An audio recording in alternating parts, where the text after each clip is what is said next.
আগের পর্বে আপনাদের শুনিয়েছিলাম আমার একদিনের সফরে যোগনগরী বেনারস যাওয়ার গল্প। আর এই পর্বে আপনাদের শোনাবো আমার মথুরার গল্প, যে গল্প শুরু হয়েছিল বেনারস স্টেশন থেকে 13-239 পাটনা কোটা এক্সপ্রেসে করে মথুরা পৌঁছানো। তবে নির্ধারিত সময় থেকে ট্রেন 10 মিনিট লেটে চললেও আমাদের সঠিক সময়ে পৌঁছে দিয়েছিল এই মথুরা জংশনে।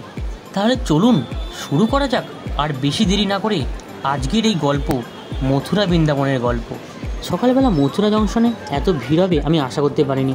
আর সদ্য প্রয়াগরাজে কুম্ভমেলা শেষ হওয়ায় মানুষের ভিড় ছিল মথুরা জংশনে চোখে পড়ার মতো। তাই আমরা বেশি দেরি না করে সেখান থেকে শেয়ার গাড়ি নিয়ে এগিয়ে চললাম আমাদের গন্তব্য শ্রীকৃষ্ণের জন্মস্থানের দিকে। তবে এখানে বলে রাখি, আমাদের মথুরা বৃন্দাবনের সাথে আগ্রাও ছিল। আর এই ট্যুরটি ছিল মোট 4 দিনের। প্রথম দিন আমাদের মথুরা দর্শন এবং দ্বিতীয় দিন থাকবে বৃন্দাবন দর্শন, আর 3 নম্বর দিন থাকবে আমাদের আগ্রা এবং তাজমহল, আর 4 নম্বর দিন যদি কোনো কিছু বাদ পড়ে যায় সেটা সম্পন্ন করব। মথুরা এবং বৃন্দাবন মিলিয়ে যে সমস্ত মন্দিরগুলি আমরা দর্শন করার চেষ্টা করব, যেমন শ্রীকৃষ্ণের জন্মস্থান, দ্বারকাধীশ টেম্পল, প্রেম মন্দির, বিশ্রামঘাট, বাঁকেবিহারী মন্দির, শ্রীকৃষ্ণ বলরাম মন্দির, ভূতেশ্বর মহাদেব টেম্পল, এছাড়া গভর্নমেন্ট মিউজিয়াম রয়েছে মথুরায়, বাবা জয় গুরুদেব মন্দির, রাধারানী মন্দির, রাধারমন টেম্পল, শ্রী রাজবল্লভ লালজি টেম্পল, এছাড়া কংসকিলা।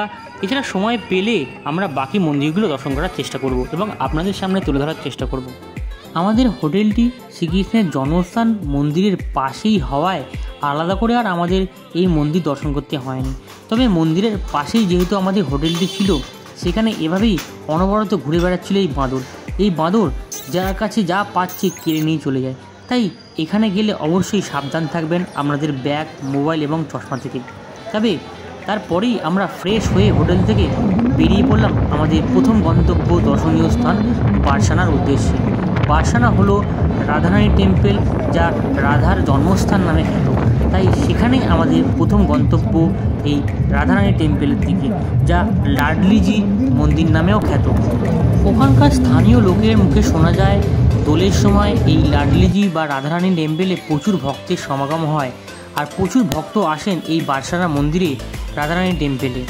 তাই আমাদেরও গাড়ি ঢুকে গেল বারসানার মন্দিরে। তবে বারসানা মন্দির যেতে গেলে কিছুটা পথ অতিক্রম করে এই যে পাহাড়, এই পাহাড়ের উপরে উঠতে হয়। এই পাহাড়ের উপরে উঠতে গেলে 120টা সিঁড়ি আপনাকে উঠতে হবে, তবেই পাবেন বারসানা বা লাডলিজি বা রাধারানী টেম্পল।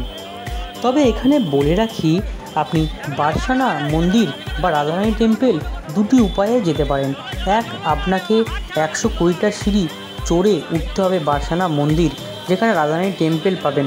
আর 2, আপনি বারসানা মন্দির যেতে গেলে এখানে বিভিন্ন ধরনের বাইক রয়েছে, সেই বাইকের পেছনে বসে আপনাকে সেই বাইক আরোহী পৌঁছে দেবে বারসানা মন্দিরের কাছে বা রাধারানীর মন্দিরে, যার জন্য মাথা পিছু এরা বিভিন্ন ধরনের টাকার চার্জ করে থাকে। কেউ 500, কেউ 1000, কেউ 800। আমরা কোনো বাইক নিইনি, আমরা পায়ে হেঁটে 120টা সিঁড়ি অতিক্রম করেই পৌঁছে গেছিলাম বারসানা মন্দিরে। রাধে রাধে। চলো চলো চলো চলো চলো চলো, হবে না, দেরি হবে কিন্তু। চলো চলো, বসছে কেন, চলো হারিয়ে যাবে কিন্তু, তাহলে বলে দিলাম। চলো চলো চলো, বসলে হবে না, বসলে হবে না। আমরা এখন এই মুহূর্তে যাচ্ছি রাধারানী টেম্পল, যেটা হচ্ছে 120টা সিঁড়ি উঠতে হবে আমাদেরকে। অনেকে হাঁপিয়ে গেছে, এই পেছনে আমার বসার জায়গা রয়েছে, এখানে বসে পড়েছে। আর কিছু লোক এগিয়ে যাচ্ছে, তো তাদের সাথে আমিও এগিয়ে যাচ্ছি। দেখা যাক কতটা সিঁড়ি উঠতে পারি। রাধে রাধে নাম নিয়ে দেখা যাক কতটা সিঁড়ি ওঠা যায়। হ্যাঁ, সবই রাধেজির ইচ্ছা, দেখা যাক। চালিয়ে রাধে রাধে। বসে পড়েছে, অনেকে বসে পড়েছে। हाँ पीछे कोई नहीं है, चलिए जो है वो पीछे बैठा रहेगा। राधे राधे। एखोनो राधा रानी की बोलते जाओ राधे राधे। 120টা সিঁড়ি এখনো অনেকটাই বাকি আছে। এই মুহূর্তে দেখতে পাচ্ছেন অনেকে এনার্জি পুরো লসের দিকে, ফুল দমে এনার্জি প্রায় লসের দিকে। এটা একটা চ্যালেঞ্জ হয়ে দাঁড়িয়েছে, 120টা সিঁড়ি উঠতেই হবে এদেরকে। ওইটা পারবো উঠতে? আমি কি পারবো 120টা সিঁড়ি উঠতে? राधे जी, राधे राधे। 120 सीढ़ी और कितना है सीढ़ी? अभी 80 सीढ़ी है। अभी ये तो चैलेंज हो गया ना, 80 सीढ़ी है। होगा या नहीं होगा, सभी राधे जी का कृपा है। बोलते चलो राधे राधे, बोलते चलो राधे राधे। अभी और राधे राधे, अभी और 70 सीढ़ी है। राधे राधे, राधे राधे। 120টা সিঁড়ি পায়ে হেঁটে যখন আমরা বারসানা মন্দিরের চূড়ায় উঠলাম, তখন সেই বারসানা মন্দিরের চূড়া থেকে বাইরের মথুরা বৃন্দাবনের শহরটিকে দেখতে অসাধারণ লাগছিল, যা আপনাদের ক্যামেরার সামনে আমি তুলে ধরার চেষ্টা করলাম। আমাদের মধ্যে অনেকেই এই 120টা সিঁড়ি চড়ে উঠতে পারেনি, তাই যারা যারা এই মন্দিরে উঠতে পেরেছে তাদেরকে গুনে গুনে আমরা এক জায়গায় দাঁড় করালাম। সবাই একসাথে জড়ো হয়ে তারপর আমরা এগিয়ে চললাম রাধারানী মন্দিরের দিকে দর্শন করতে। তবে আমরা যে সময় ঢুকেছিলাম সেই সময় রাধারানী মন্দির বন্ধের সময়, মানে দুপুরবেলা যে ভোগ নিবেদন করা হয় সেই বন্ধের সময়। তবে আমরা পুজোর ডালা কিনে সেই লাইন বরাবর আমরা এগিয়ে চললাম মন্দিরের দিকে। এখানে বিভিন্ন দামের ডালা রয়েছে, যে ডালা আপনি আপনার সাধ্যমতো কিনতে পারেন এবং রাধারানী মন্দিরে পুজো দিতে পারেন। দুপুর হয়ে যাওয়ায় আমরা ভেবেছিলাম হয়তো ভিড় সেরকম হবে না, কিন্তু যখন আমরা মন্দিরে গিয়ে পৌঁছলাম আমরা দেখি অবাক, এত ভিড়, এত মানুষের ঢল, এত মানুষের ক্রেজ, তা আমরা না গেলে হয়তো জানতে পারতাম না। যখন আমরা মন্দির প্রাঙ্গণে পৌঁছলাম তার ভিড় চোখে পড়ার মতো। তবে একটা জিনিস যেটা আমি গিয়ে লক্ষ্য করলাম সেটাই আপনাদের ক্যামেরার সামনে তুলে ধরার চেষ্টা করলাম। বারসানায় মন্দিরের চূড়া থেকে বাইরের মথুরা শহরকে অসাধারণ লাগছিল দেখতে, যেন আমরা এক টুকরো রাজস্থানের মধ্যে প্রবেশ করে ফেলেছি। সত্যি ওখানে না গেলে আমি জানতে পারতাম না বারসানা মন্দির এত সুন্দর হয়, আর এত সুন্দর ওখানকার মানুষজন সব সময় রাধে রাধে রাধে রাধে, রাধার প্রতি পাগল। রাধার প্রতি যে এত পাগল তা হয়তো ওখানে না গেলে আমরা জানতে পারতাম না। সত্যিই তো আমরা শ্রীকৃষ্ণ রাধাকে দেখার জন্য কত ভক্তি করে থাকি, তাদেরকে দেখার জন্য পাগল হয়ে উঠি। আর শ্রীকৃষ্ণের জন্মস্থান মথুরা এই জন্যই তো বিখ্যাত, যেমনি বারসানায় রাধারানীর টেম্পেল বিখ্যাত। আর এই পাগলামি, এই ভক্তি, তারই কিছু ছবি বা ভিডিও আমি আমাদের সামনে তুলে ধরার চেষ্টা করলাম।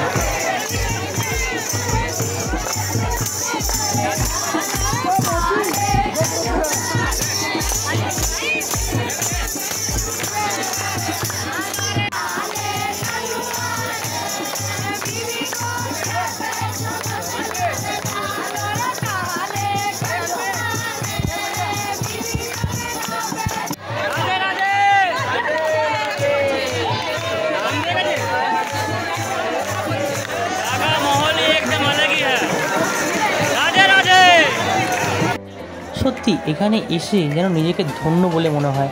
এত এখানে মানুষের ক্রেজ, এত কৃষ্ণ রাধার প্রেমে পাগল, তা এখানে হয়তো না এলে আমি জানতে পারতাম না। সত্যি এখানে এসে আমি ধন্য। তবে এখানে বলে রাখি, যদি রাধারানী বা বারসানা মন্দির এই লাডলিজির মন্দির দর্শন করতে আসেন তাহলে আপনারা 1:30টার আগেই আসবেন, কারণ 1:30টা থেকে 2টো অবধি এই ভোগ নিবেদন পর্ব চলে রাধারানী মন্দিরে, তাই সেই সময় মন্দির বন্ধ থাকে। আর দুপুর 2টোর পর এই মন্দিরের দ্বার খুলে দেওয়া হয় ভক্তদের জন্য, ভক্তদের প্রবেশের জন্য, এই রাধারানী মন্দির দর্শনের জন্য। তাই সেই সময় মানুষের উপচে ভরা ভিড় থাকে এই রাধারানী মন্দিরে। যতটা ভিড় আমি ক্যামেরার সামনে তুলে ধরার চেষ্টা করলাম ততটাই ভিড় থাকে। আর যেহেতু সেই সময় সদ্য প্রয়াগরাজের মেলা শেষ হয়েছে, তার ভিড়টাও সেরকমই ছিল। সব জায়গাতেই এই মানুষের ভিড় ছিল উপচে পড়া।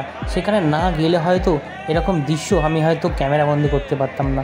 এত সুন্দর রাধারানী মন্দির, এত মানুষের সমাগম, কত সুন্দর লাগছে এই রাধারানী মন্দিরকে, রাধারানী মায়ের মন্দিরকে। 2টো বাজার সাথে সাথে যেহেতু আমাদেরকে মন্দিরের মধ্যে প্রবেশ করিয়ে দিচ্ছিল, তবুও রাধারানী মন্দিরের দর্শনের সেই দ্বার খোলা হয়নি। তবুও আমরা সময় ধরে অপেক্ষা করলাম রাধারানী মন্দিরকে, রাধারানী মন্দিরের মায়েকে দর্শন করার জন্য। কিন্তু ততক্ষণও মানুষের ভিড় ছিল উপচে পড়ার মতো। আমরা অনেকক্ষণ, প্রায় 10 মিনিট সময় অতিবাহিত করার পর মন্দিরের সেই দ্বার খুলে দেওয়া হলো রাধারানী মন্দিরের দর্শন করার জন্য।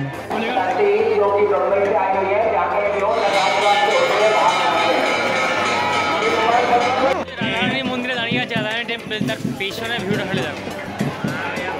মন্দির প্রাঙ্গণে রয়েছে অসংখ্য বাঁদরের দল, আর এই বাঁদরগুলি যে কোনো মুহূর্তে আপনার হাত থেকে ছিনিয়ে নিতে পারে মানিব্যাগ অথবা মোবাইল বা চশমা। তাই এদের থেকে দূরেই থাকবেন আর সাবধানে চলাফেরা করবেন। তবে এখান থেকে বেরিয়ে আমরা চলে গেলাম আমাদের পরের গন্তব্য, আমাদের পরের দর্শনীয় স্থান গোবর্ধন মন্দির।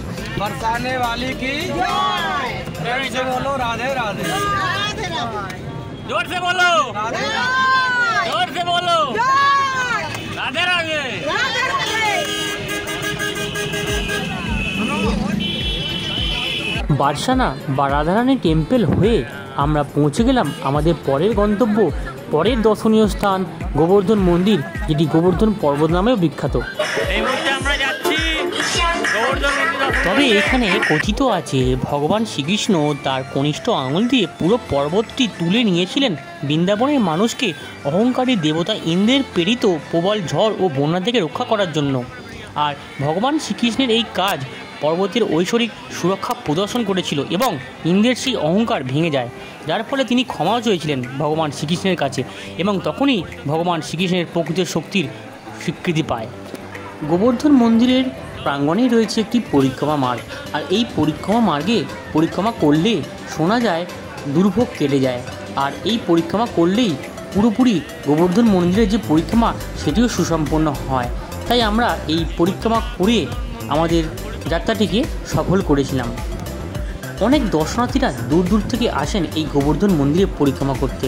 শোনা যায় এখানে পরিক্রমা করলে তাদের মনোকামনা বা মনোবাঞ্ছনা পূর্ণ হয়। তাই আমরাও পরিক্রমার মাধ্যমে আমাদের মনোকামনা বা মনোবাঞ্ছনা পূর্ণ করেছিলাম এই গোবর্ধন মন্দিরে এসে।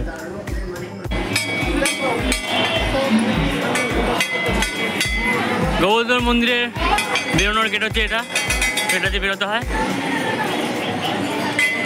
আমার পেছনে দেখতে পাচ্ছ গোবর্ধন পর্বত, এই মন্দিরে রয়েছে গোবর্ধনজি, আর এই পাশে হচ্ছে তার গোবর্ধন পর্বত, তো দেখতেই পাচ্ছ। গোবর্ধন মন্দির থেকে বেরিয়ে আমাদের সামনে যে মন্দিরটি পড়ল সেটি হরগোকুল গিরিরাজজি মন্দির নামে পরিচিত। এটি খুবই প্রাচীন মন্দির, আর এই মন্দিরটিকে কানবালে বাবা মন্দির নামেও পরিচিত। গোবর্ধন মন্দির হয়ে সামনে এগোতেই পড়ল বিশাল বড় এই রাধাকুণ্ড। শোনা যায় ভগবান কৃষ্ণের ষাঁড় ও দানব অরিষ্টাসুরকে বধ করার ঘটনা। এছাড়া ভক্তরা বিশ্বাস করেন এই রাধাকুণ্ডে স্নান করে নাকি তাদের কৃষ্ণপ্রেম হয়, কৃষ্ণপ্রেমের আশীর্বাদ পাওয়া যায়। তবে কথিত আছে এখানেই নাকি রাধার সখীরা স্নান করতেন। রাধাকুণ্ড হয়ে আমাদের গাড়ি এগিয়ে চলল বৃন্দাবনের উদ্দেশ্যে। তবে বৃন্দাবন যেতে গিয়ে আমাদের রেল গেটে আটকে পড়তে হয়, তারপর মালগাড়ি গেলে তবেই আমাদের গাড়ি এগিয়ে চলে বৃন্দাবনের উদ্দেশ্যে। গোবর্ধন মন্দির থেকে বৃন্দাবনের দূরত্ব 30 কিলোমিটার হলেও আমাদের কাছে কিছুই মনে হয়নি, কারণ আমরা সেই পথে শ্রীকৃষ্ণের ভজন, রাধারানীর ভজন করতে করতে আমরা এগিয়ে গেছিলাম আমাদের গন্তব্য বৃন্দাবনের কাছে। সত্যি বৃন্দাবনের আবহাওয়াটা যেন অন্য রকমের, অন্য লেভেলে। হয়তো সেখানে আমি না গেলে জানতেই পারতাম না সেখানকার মানুষদের মনে এত খুশি, এত আনন্দ এই বৃন্দাবনকে ঘিরে। বৃন্দাবনে পৌঁছে আমাদের গন্তব্য বাঁকে বিহারির দিকে এগিয়ে চললাম। বাঁকে বিহারি যেতে গিয়ে পথে এত মানুষ হবে আশা করিনি, এত মানুষের ঢল, এত মানুষের উত্তেজনা এই বাঁকে বিহারিকে নিয়ে। কত মানুষ, কত লোক এসে দূর দূরান্ত থেকে এই বাঁকে বিহারি মন্দিরকে দেখতে। তবে এখানে বাঁদর থেকে অবশ্যই সাবধান থাকবেন, এখানে প্রচুর বাঁদর রয়েছে, তো যার জন্য আমি ফোনটাকে দু হাতে ধরে আছি যাতে না পালিয়ে নিয়ে যেতে পারে। ঠিক আছে, একজনের চশমা খুলে নিয়ে চলে গেছে, আমার চশমাটা আমি ভিতরে ঢুকিয়ে রেখে দিয়েছি। তবে এখানে বলে রাখি বাঁকে বিহারি মন্দিরে প্রচুর ভক্তের সমাগম হয়, আর এই ভক্তের মধ্যেই ছোট্ট রাধাকে আমার ক্যামেরাবন্দি করার চেষ্টা করলাম। কি সুন্দরভাবে সে বাঁশি বাজাচ্ছে, এত সুন্দরভাবে বাঁশি বাজাচ্ছে যেন মনে হচ্ছে শ্রী রাধাই আমাদের মধ্যেই বিরাজমান করছে। কত মানুষ, কত মানুষের ঢল, দূর দূরান্ত থেকে মানুষ এসছে এই বাঁকে বিহারিকে মন্দিরকে দর্শন করার জন্য। তবে অবশ্যই এখানে সতর্ক থাকবেন, পকেটমার হইতে সাবধান থাকবেন এখানে। তবে একটা কথা বারবার বলে রাখি, এই বাঁকে বিহারি মন্দির দর্শন করতে গেলে অবশ্যই গ্রুপে যাবেন, গ্রুপ ওয়াইজ এখানে ভিজিট করবেন, কারণ এখানে এতটাই মানুষের কোলাহল আর মানুষের ভিড় হয়ে থাকে, হারিয়ে যাওয়ার সম্ভাবনা প্রবল। তাই গ্রুপে গেলে, হাতে হাত ধরে গেলে হারিয়ে যাওয়ার সম্ভাবনা থাকে না।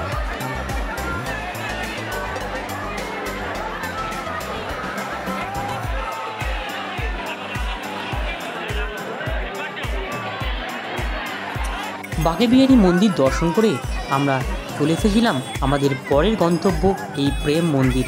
প্রেম মন্দিরটিও অকল্পনীয়, এত সুন্দর আমি আশা করিনি। হয়তো বৃন্দাবনে না এলে, মথুরায় না এলে হয়তো এত সুন্দর আমি দেখতে পেতাম না।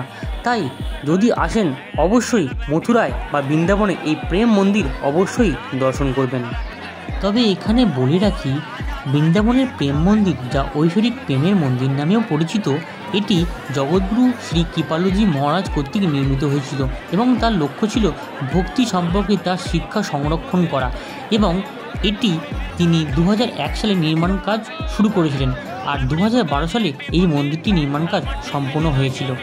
এছাড়া এখানে ভগবান শ্রীকৃষ্ণের 4টি ঐশ্বরিক লীলা জীবন আকারের মাধ্যমে প্রদর্শিত করা হয়েছে, যার মধ্যে রয়েছে গোবর্ধন লীলা, রাসলীলা, যা দর্শনার্থীদের কাছে এক নির্মগ্ন আধ্যাত্মিক অভিজ্ঞতাও তৈরি করে।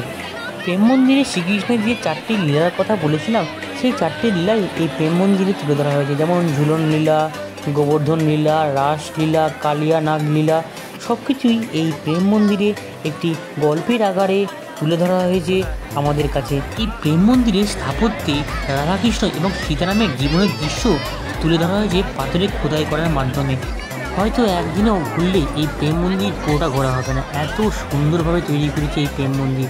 আর সন্ধ্যেবেলার এই যে লাইটের চকমকানি এত সুন্দর, সকলের প্রাণ মন ভরে গেছিল এই প্রেম মন্দির থেকে। তবে ভক্তের এত সমাগম হয় প্রেম মন্দিরে, হয়তো সেখানে না গেলে আমি জানতে পারতাম না কত ভক্ত, কত লোক দূর দূরান্ত থেকে এসছে এই প্রেম মন্দিরকে চোখের দেখা দেখবে, একবার দেখবে এই প্রেম মন্দিরকে। কত মানুষ আর কত ক্যামেরা এই প্রেম মন্দিরকে তাদের ক্যামেরাবন্দি করার জন্য।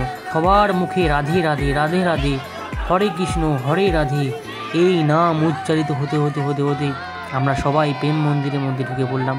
কি সুন্দরভাবে তৈরি করেছে এই প্রেম মন্দির, কত নকশা, কত আঁকা, চারদিকে রাধাকৃষ্ণ এবং সীতারামের এই জীবন কাহিনী তুলে ধরা হয়েছে এই প্রেম মন্দিরের মধ্যে। কত সুন্দর, কত কারুকার্য করেছে এই প্রেম মন্দির।